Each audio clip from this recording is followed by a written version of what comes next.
त्याच्यानंतर पुढचा प्रश्न आहे 61. The end of the story या विधानामध्ये ऑफ काय दर्शवते? एक ताबा, दुसरं वेळ, तिसरं स्थान आणि चौथं संबंध किंवा जोड. हा एकदम छाटछूट प्रश्न आहे. मला वाटते 5वीच्या मुलाचा प्रश्न असेल. हा त्यानं सोडून आलाय किंवा चुकून आलाय तो, माफ करा मला. The end of the story काय समजतं? The end of the story कुणाचा एंड झालेला आहे?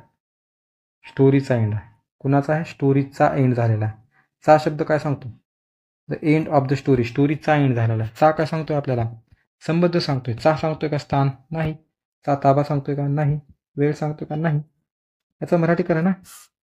The end of the story एवढी मराठी येत असेल काय?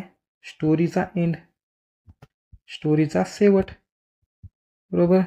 शेवट कुणाचा आहे? स्टोरीचा. दोघांमधला चा म्हणजे ऑफ म्हणजे काय आला? चा. काय दाखवतोय? संबंध दाखवतोय. त्यामुळं पर्याय क्रमांक 4 याचं उत्तर असणार आहे. तो रिलेशनशिपला कनेक्शन दाखवतोय दोघांमधला. तर भेटूया पुढच्या व्हिडिओमध्ये एका नवीन क्वेश्चन सोबत. धन्यवाद.